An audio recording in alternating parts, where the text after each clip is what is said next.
这是我见过最豪横的大侠，旁人还在用石子或铁制的暗器，他却用金珠子作为暗器，用来发射的弹弓也是纯金打造，每次战斗都要射出一地金珠，敌人只顾埋头捡金子，哪里还有心思追击？大侠名叫楚铁侠，家中财产富可敌国，最喜结交江湖各路朋友，每日都要在酒楼大摆宴席，用以款待宾客。此时3名江湖汉子来到酒楼，迎宾的小二见他们一身贫寒，满脸不屑，就要挥手驱赶。脾性暴躁的大石闻言，直接将面扣在小二脑袋。掌柜见有人闹事，就要将他们抓起来扭送官府治罪。楚铁侠向来喜欢结交江湖豪杰，口称3人是自己朋友。掌柜立马如变色龙般恭请3人上楼。很快酒菜上桌，宾客齐至。酒过3巡，一群酒肉朋友纷纷表忠心，言辞之意能为楚铁侠两肋插刀，哪怕上刀山下火海也不在话下。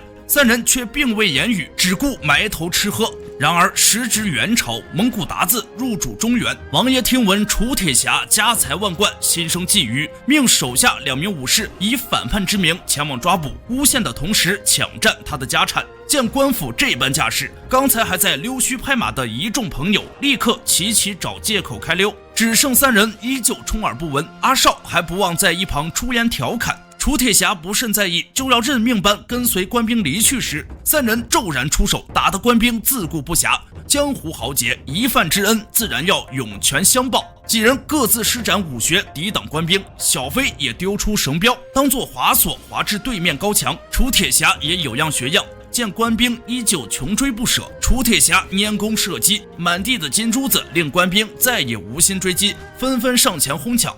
脱困的3人带着楚铁侠来到破庙，这里便是他们的容身之处。大石抱来一卷茅草，全当坐垫，楚铁侠也不嫌弃。4人互通姓名后，楚铁侠表示自己看似阔气，实则已经外强中干。祖上虽留下诸多财产，但近年来不断救济灾民，支持反抗朝廷的反元志士早已所剩无几，就算官兵抄家，也只会是一场空。果不其然，2名武士带着抄来的家产回归王府，打开一看，里面竟全是石块。王爷顿时大发雷霆，吓得2名武士赶忙跪地求饶，承诺定会将楚铁侠及其同党捉拿。隔日清晨，破庙中的3人醒来后就要悄然离去，却不是为了抛弃楚铁侠，而是不想让他看不起自己的谋生手段。3人靠着街边给人看相为生，由阿少装扮成算命先生，负责能说会道。大石则在大街上随机挑选幸运儿，若是客人不信，便用小飞动用轻功捉弄一番，一条龙服务安排得明明白白。但如此张扬，还是引起了官兵的注意。2武士直接带兵将3人包围。阿少鬼点子多，作势投降，指出楚铁侠的位置，可他干张嘴不出声，武士不由得上前想要听个清楚。阿少也不含糊，直接赏了对方一个锅贴。官兵见状一拥而上，却被3人轮番戏耍，最后一锅烧开的热油浇下去，烫得一众官兵手舞足蹈，而3人则趁机溜走。破庙中，3人正烤着红薯，楚铁侠自外面走入，方才他也没有闲着，本想回去将寄存在朋友家的财宝拿走，然而众人不但着急与他撇清关系，还直接翻脸拒不承认。楚铁侠也不在意，你若不给，我便亲自上门来取。富商哪里敢阻拦，只能眼睁睁看着楚铁侠取走金珠子扬长而去。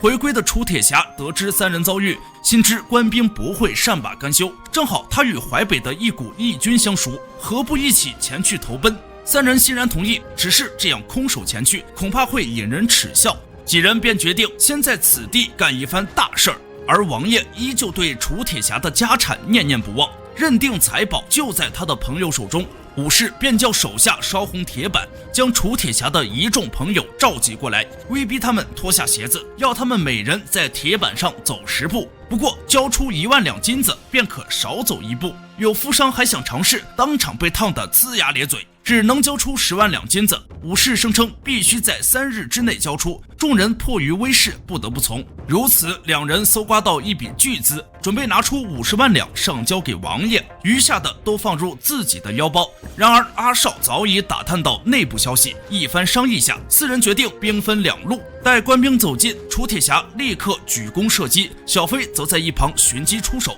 待楚铁侠打得官兵四散奔逃后，再引弓飞射从旁干扰。小飞趁机甩动绳标缠住脚踝，两名武士身形不稳，直接掉进了早已准备好的陷阱，泥坑滑腻难以脱身。两人趁机收拾珠宝，扬长而去。而另一边，留守的官兵看管着武士的小金库。阿少与大石伪装成奉命来送财宝的仆从，闻言，两名守卫顿时起了心思，呵斥其他侍卫退下，没有召唤不得入内，还命令他们全当未曾见过阿少二人。两人正要美滋滋收钱时，却见箩筐中的全是石块，大石也不装了，抄起扁担痛打一番。两人略施小计，轻松解决守卫，转头将石块倒入小金库，挑上珠宝，潇洒离去。至此，楚铁侠的剩余家产全部物归原主。而两名武士回到据点，只能看着装满石块的小金库，痛心疾首。哭完之后，还要再向王爷磕头谢罪。面对王爷的滔天怒火，两人献上毒计，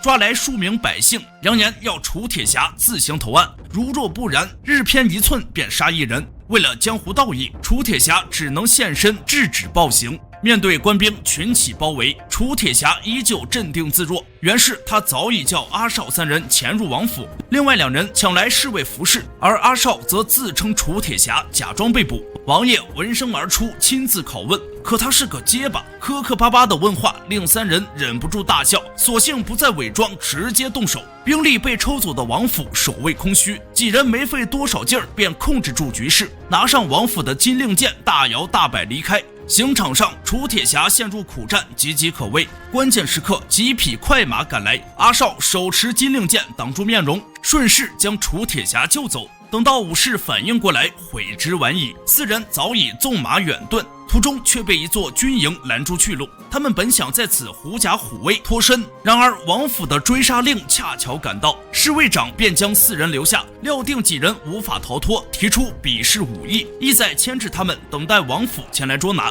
四人见势不妙，只好暂且应下。小飞挑战4名持鞭武士，他的轻功极为不凡，躲避武士鞭子的同时，还能在众多军帐上来去自如。侍卫长再派出2名摔跤力士，大石修习开杯掌，力大无穷，当仁不让，直接以1敌2，哪怕对方使出各种摔跤技法，他都能随机应变，从容以对。双拳蓄力一拍，便将2人昏厥。而阿少则对上了4名刀盾兵，如他的性格一般，随性施展，将4人玩弄于股掌之中。随后长枪一送，便将他们串在一起。剩下的楚铁侠则迎战2名弓箭手，笑话，与他比拼骑射岂不是送菜？只见他随手接住射来飞矢，随后掏出金珠，引弓射落2人。侍卫长还想阻拦阿少等人离去，小飞扯着冒烟的火药桶急速跑来。